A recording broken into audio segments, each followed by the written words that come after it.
வணக்கம், welcome back to Lakshmi kitchen recipe. நம்ம வந்து இன்னைக்கு என்ன ரெசிபி பார்க்க போகிறோன்னா உப்பு கடலை தான். இந்த உப்பு கடலை சாப்பிட்றதுனால என்ன மாதிரியான நம்மளுக்கு பலன் ஏற்படும் என்பதையும் நம்ம இதை எப்படி செய்ய போகிறோங்கிறதே பார்க்க போகிறோம். நம்ம இன்றைக்கி வீடியோவை முழுசாக பாருங்கள், அப்போ தான் நான் சொல்கிற மொத்த விஷயமும் உங்களுக்கு முழுமையாக புரியும். இப்போ வாங்க அதை எப்படி செய்யலாங்கிறத பார்க்கலாம். ஒரு கடாய் வச்சுட்டு கடாய் நல்லா சூடான பிறகு நம்மளுக்கு தேவையான அளவுக்கு பாருங்கள், நான் வந்து ஒரு அரை கப்பு சால்ட் எடுத்திருக்கேன்.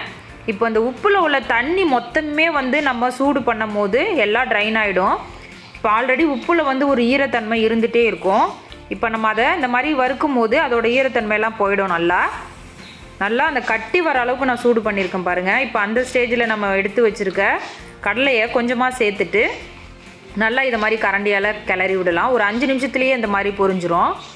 உப்பு நல்லா பக்குவமாக இருந்ததுன்னா இதே மாதிரி சூப்பராக வரும். இப்போ அது அப்படியே நம்ம மொத்தமாக இந்த மாதிரி ஒரு கரண்டி வச்சு நம்ம இதில் அள்ளி போட்டாலே சால்ட் எல்லாம் நல்லா கீழே கொட்டிடும். இவ்வளோதான், இது சிம்பிள் வேலை தான். ரொம்ப சூப்பரான ஒரு சத்தான கடலை இது, ரொம்ப காஸ்ட்டும் கம்மி. இது இந்த மாதிரி பாருங்கள், இவ்வளோதான். இப்போ இதை வந்து ஒரு பவுலில் நம்ம போட்டுக்கலாம். இப்போ இதே மாதிரி நம்ம எடுத்து வச்சுருக்க கடலையை நம்ம தேவையான அளவுக்கு உப்பில் போட்டு நல்லா கொஞ்சம் கொஞ்சமாக இதை மாதிரி வறுத்து எடுத்துக்கலாம். ரொம்ப சிம்பிளான வேலை தான் இது, ரொம்ப வேலைன்னு நினச்சிக்காதீங்க. உப்பு மட்டும் நல்லா சூடு பண்ணிட்டீங்கன்னா கடலை சூப்பராக பொரிஞ்சிரும். பாருங்கள், மொத்தமாகவே இது செய்கிறதுக்கு 5லேருந்து 10 நிமிஷம் கூட ஆகலை, இவ்வளோ டைமு தான்.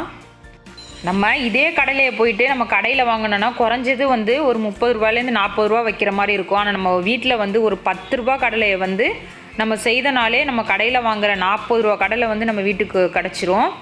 ரொம்ப ஈஸி தான். உப்பு வீட்டில் இருக்கிறது, கடலையை வச்சுட்டு நம்ம ஈஸியாக ரெடி பண்ணிடலாம்.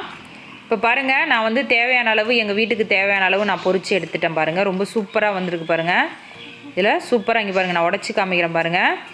நம்ம உடச்சோன்னா இந்த மாதிரி மாவாக வரும், சூப்பராக இருக்கும். இந்த ஸ்டேஜில் நம்ம சாப்பிடும்போது நம்ம இந்த கடலையோட கொஞ்சமாக வெல்லம் சேர்த்து சாப்பிடும்போது நம்ம உடம்புக்கு தேவையான எல்லா சத்துமே கிடைக்கும். அது மட்டும் இல்லாமல் நம்ம வந்து மட்டன், சிக்கன், மீன் இது எல்லாத்தையும் கிடைக்கிற சத்தை விட அதிக சத்து இதில் கிடைக்கும். கண்டிப்பாக அந்த வெல்லத்தோடு சேர்த்து சாப்பிட்டு பாருங்கள், ரொம்ப டேஸ்ட்டாகவும் இருக்கும். சாப்பிட்றதுக்கு குழந்தைங்களுக்கு கொடுக்கும்போது ஈஸியாகவும் சாப்பிட்ருவாங்க, ரொம்ப நல்லாவும் இருக்கும். இவ்வளோ சத்து இருக்கிற இந்த கடலையை வீட்டில் இவ்வளோ சிம்பிளாக சூப்பராக நம்ம செய்து சாப்பிட்லாம். கண்டிப்பாக நீங்களும் இதே மாதிரி வீட்டில் ட்ரை பண்ணி பாருங்கள்.